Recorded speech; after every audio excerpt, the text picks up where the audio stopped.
buenas noches. Hoy vamos a analizar en la mesa de los martes la relación del presidente López Obrador con su gabinete.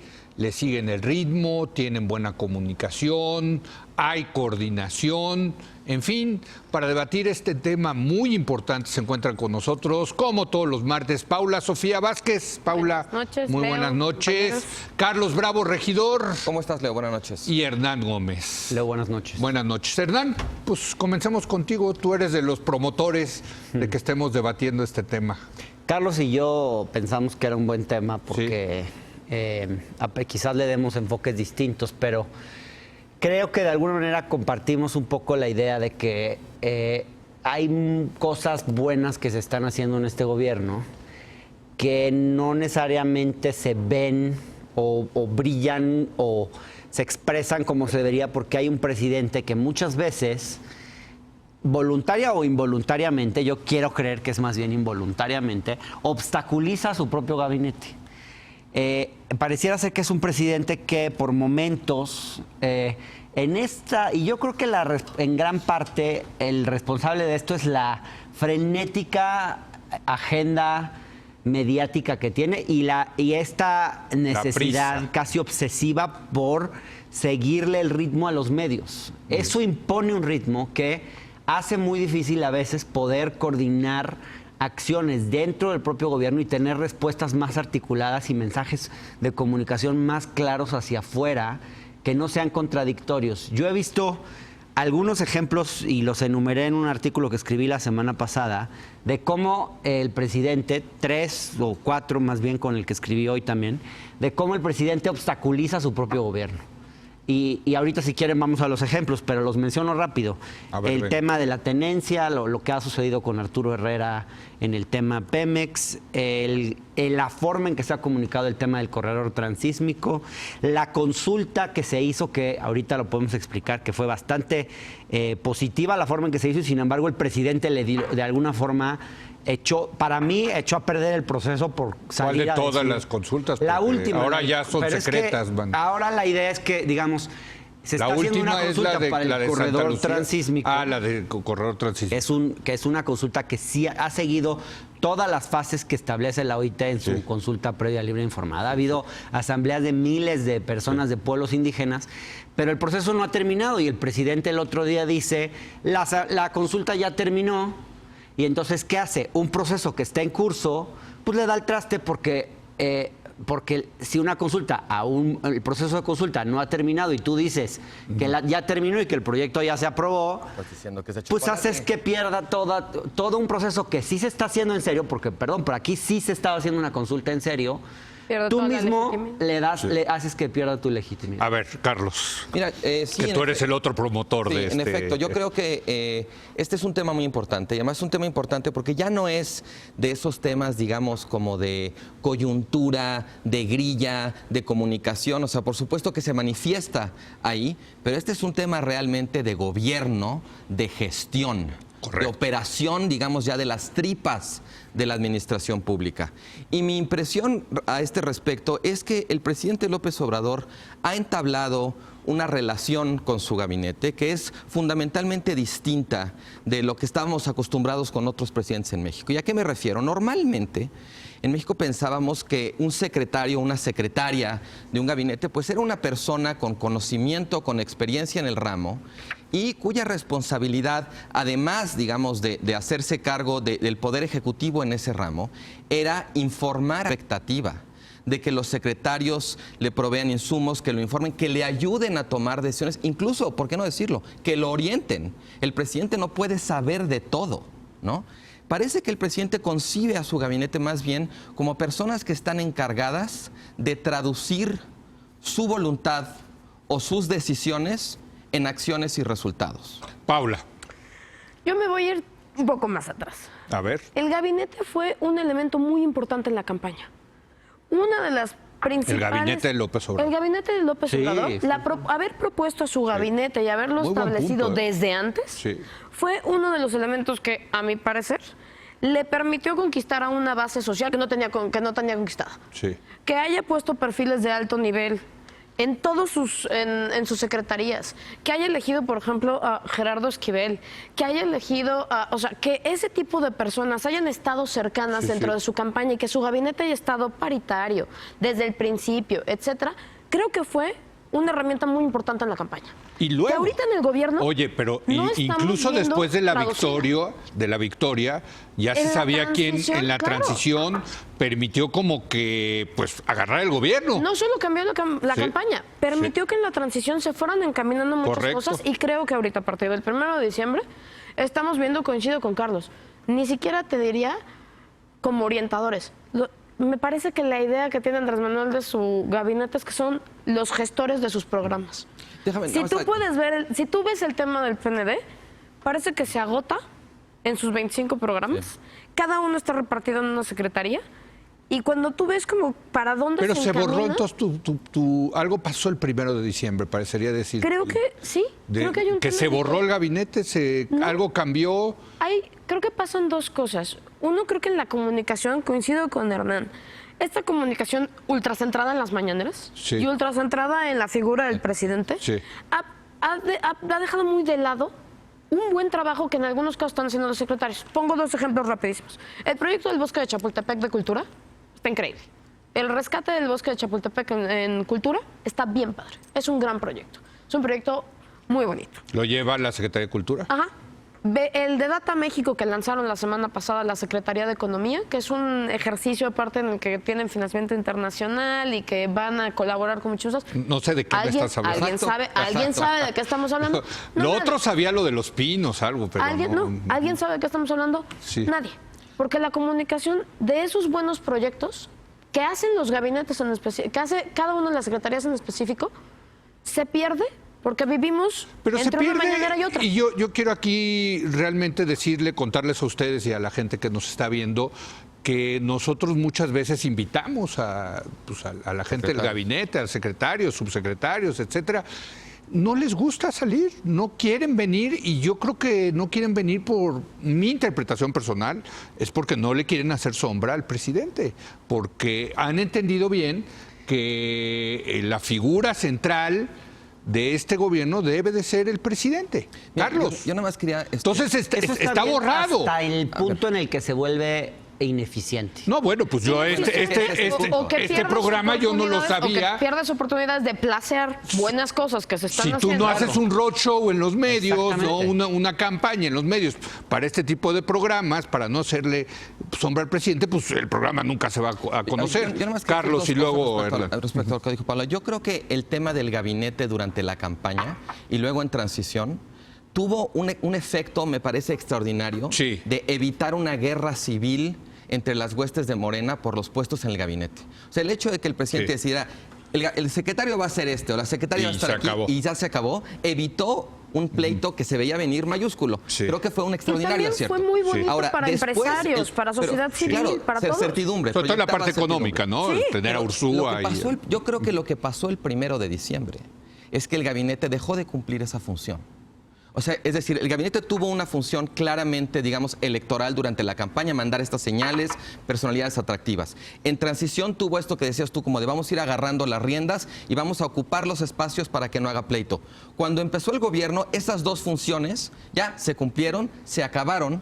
Y hubo un momento en el que los secretarios hubieran podido ya asumirse como secretarios. Correcto.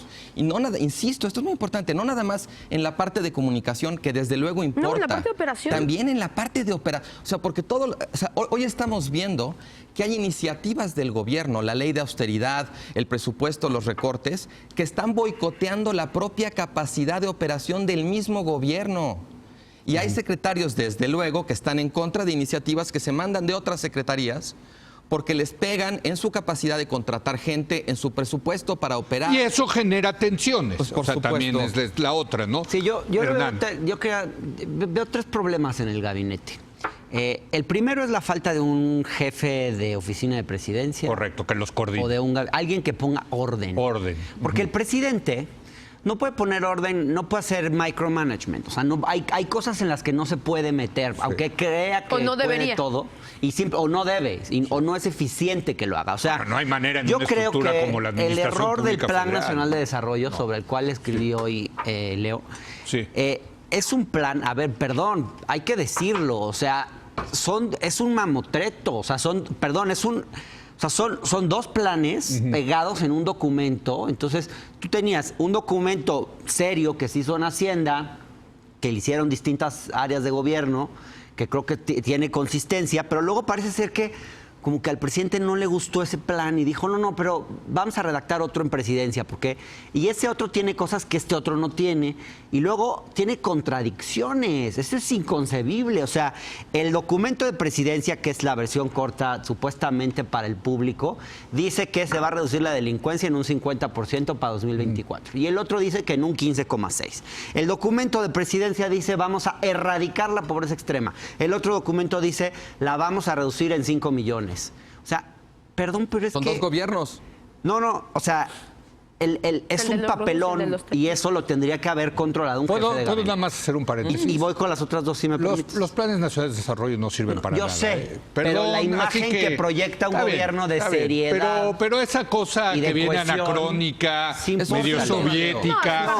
Por eso, pero también pongamos de contexto que a ver, lean el Plan Nacional de Desarrollo de Peña Nieto. No van a desbarrancar al país por un Plan Nacional de Desarrollo. Para que se rían un ratito, lean el PND de Peña Nieto. Aquí Leo se está comprometiendo la reputación, la imagen de seriedad de un gobierno, y eso con un buen jefe de gabinete y un equipo. Estoy de acuerdo, es como y coordinadores de asesores en la Secretaría. Pero no quería dejar pasar el tema del PND, porque luego le dan mucha importancia a los PND. Pero el tema que nos importa. Los otros dos que me parecen problemas. Uno, hay un poder dual en muchas secretarías. Pareciera ser que a veces hay el que es el poder, el que tiene la imagen pública de una secretaría, por ejemplo, pero luego hay otra figura que puede tener hasta más poder y estar tomando decisiones. Prefiero no meterme en las grillas de gabinete, pero pasa mucho. Y el último que me parece muy grave y que está generando un problema es que el presidente, o desde presidencia, se nombraron subsecretarios, oficiales mayores en varias secretarías. Y esos subsecretarios no siempre responden a sus superiores. Pero eso siempre pasa, ¿eh? No, pero en este gobierno pasa mucho. Los presidentes siempre clavan a gente de distintos grupos. Que fue de más. Bueno, en este eso caso. también se dejó pasar. Tengo la impresión. Sí. Déjenme, porque los minutos que nos faltan, y lo platicábamos antes de entrar al aire, creo que es muy importante el tema del jefe de oficina de la presidencia, jefe, coordinador, alguien que le dé orden, ¿no? Que tome las instrucciones del jefe y se asegure que se implementen, que se coordinen. O al revés. No, eso no lo está haciendo Alfonso Romo. Alfonso Romo tiene un mandato de llevar la relación con los empresarios, pero falta esa figura. Y la pregunta, Paula, ¿puede haber esa figura con un presidente como López Obrador? Yo creo que no. Bueno, pues ahí está. Entonces ya empezamos. Yo creo que no. Eventualmente la va a ver, Leo. Yo creo que eventualmente la va a ver cuando también. se dé cuenta de los errores que están cometiendo, por no tenerlo, va a haber esa hablar a figura. Paula. Sí, a ver, podría haber una persona que ordenara las cosas. Yo no digo que lo ordene a él. Yo digo que ordene los temas, por lo menos, en decir que esto no se pase por una grieta, que esto esté bien coordinado, que la información que llegue no llegue a pedacitos y entonces tengamos información de una que se contrapone con información de otros. Sí. O por lo menos un jefe de información. O sea, ya si no le quieres decir un jefe de gabinete, un jefe de información. Pero que eso te es otra verifique cosa, las cosas y te las pase. Sí, yo sé que es otra cosa. Pues alguien Siento que da es seguimiento, de las que poquitas sí. cosas Eso. un project manager. Siento que chance no necesitas, no vas a poder tener Pero eso con es esta personalidad de tecnocrático. Es que Ese Paula, es el ahí, problema. cuando empiezas a decir project manager, eso suena medio neoliberal, medio tecnocrático. Nosotros somos diferentes. Es que es una paradoja que hayan luchado por centralizar toda la operación, Sí. pero en esto la información viva dispersa y la operación viva dispersa. Y vas a tener malos resultados. Bueno, empiezas a tener mala malos comunicación. Y puedo hacer una corta acotación. Sí. Hace falta gente que le diga al presidente lo que no quiere escuchar. Bueno, ya hace falta que el presidente esté dispuesto a escucharlo. Y Es que hace creo falta que- gente que se le plante y lo obligue a escucharlos. O sea, Yo creo que en el tema económico algo lo tiene que- estamos viendo. O sea, ahorita lo vamos a ver con Raúl Feliz, ayer lo vimos en la mesa. Los datos gritan, establecen que la economía mexicana está estancada y el presidente no lo quiere aceptar, Carlos. Mira, sí. Yo no sé si el secretario de Hacienda sí le está diciendo, oiga, mire, está pasando esto. A mí me importa mucho rescatar el punto que decías de Sí. que esta figura o esta posibilidad de poner un poco de orden, de organizar la gestión, es una capacidad técnica. Creo que la crítica a la tecnocracia, ya una vez que el gobierno de López Obrador tomó el cargo, se pasó de tueste, porque en efecto es una capacidad técnica. Claro que lo que vemos, como también se ve en otros gabinetes, Leo, son pugnas internas. Yo sí veo claramente, por lo menos, digamos, para partirlo así en grandes mitades, a una parte del gabinete técnica y a otra parte que es como más voluntarista, ¿no? Obviamente al frente de la parte técnica creo que está Carlos Ursúa. Correcto. En la otra parte vería quizás a Irma Heréndira Sandoval, quizás a Rocío Nale, ¿no? Más ideológica. Más ideológica, sí, Más como más de la ideológica. causa y no tanto de los datos, de la evidencia, el conocimiento especializado, ¿no? Ahora, creo que el presidente le hace la vida difícil, sobre todo a la parte técnica del gabinete. Cuando hace anuncios de cambios de vamos a gastar en esto, o sea, yo me puedo perfectamente imaginar a la gente de Hacienda viendo la mañanera con terror, porque todo el tiempo tienen que estar ajustando sus hojas de cálculo por las cosas que dice el presidente, y por estar atendiendo eso, que se vuelve lo urgente, dejan de atender cosas que son importantes. Y está el otro tema de la violencia, que ahorita lo vamos a ver con Eduardo Guerrero, pero el presidente se reúne todos los días para darle seguimiento a esto y la realidad es que no hay resultados todavía ahí. Otra vez, tenemos un secretario de Seguridad Pública que no tiene experiencia al respecto. A mí ¿no? lo me preocupa que este gobierno pierda capacidad de operación. O sea, yo creo que, por ejemplo, esto que pasó de que entregaron el Plan Nacional de Desarrollo al cuarto para las 12... Sí. Que no pudieron ni siquiera uniformar las dos tipografías de los dos documentos, ni uniformar un documento más o menos coherente, que eso tomaba 2 noches de desvelo, tampoco era.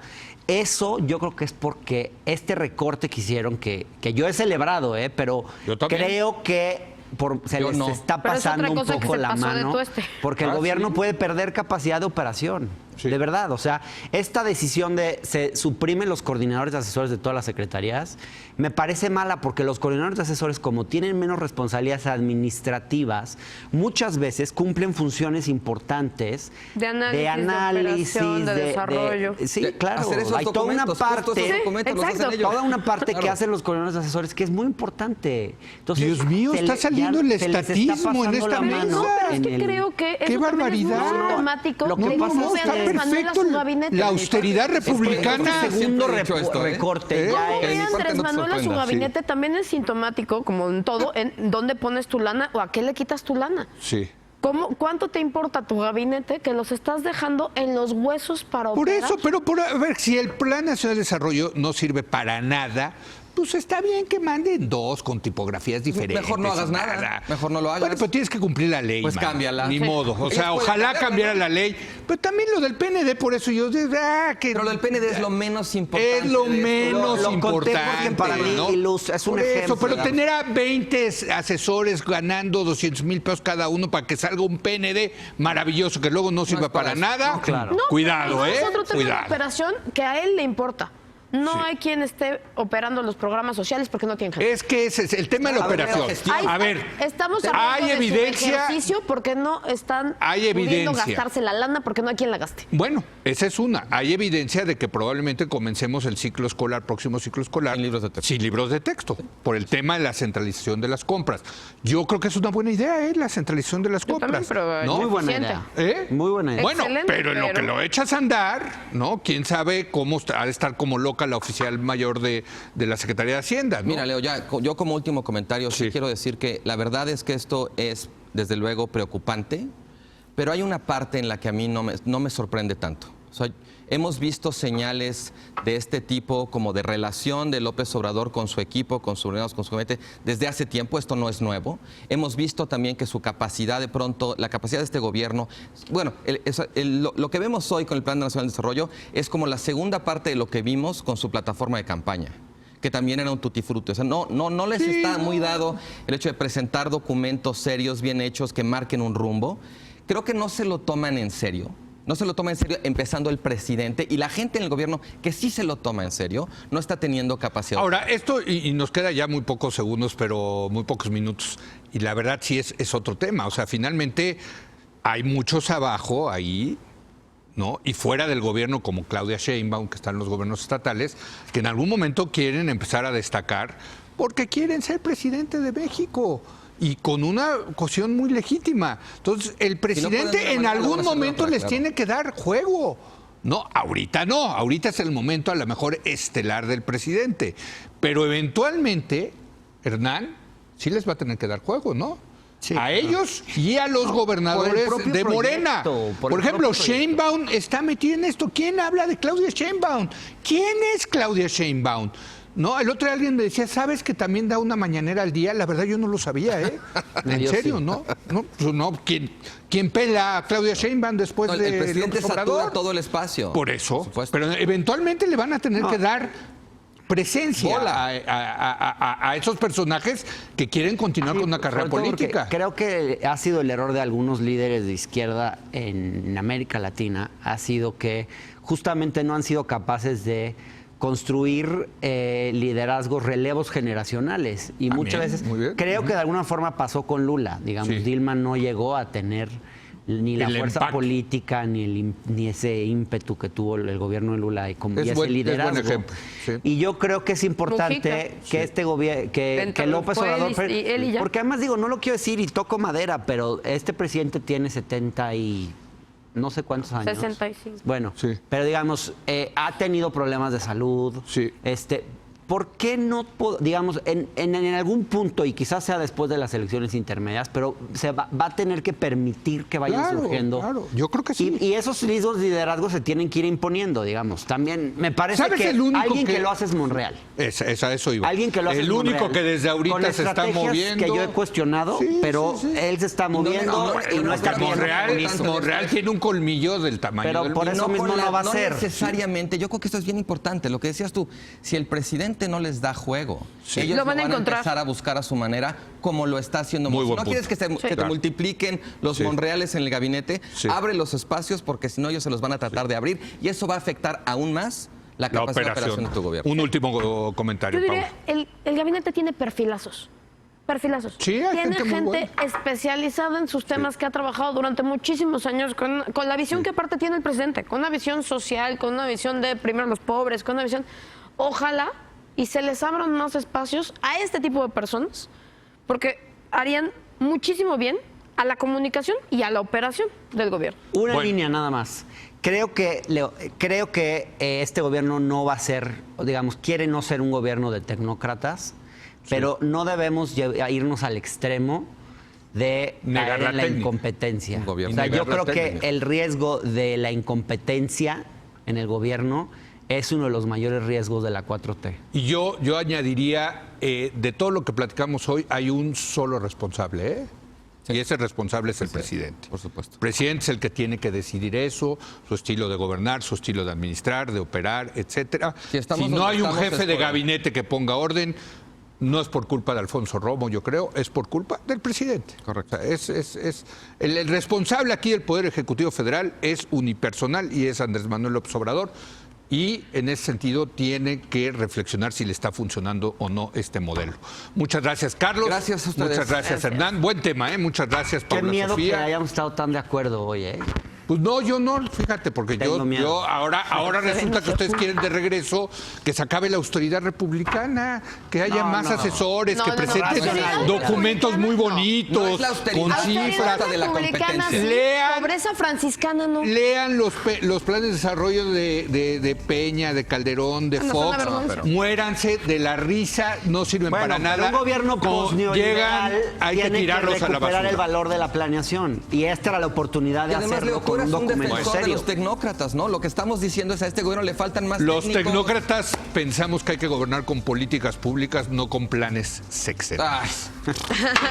Con eso nos vamos a una pausa. Viene Eduardo Guerrero para hablar de un tema terrible. Han regresado las masacres y vamos a definir qué es una masacre en el país. Regresamos en un momento más.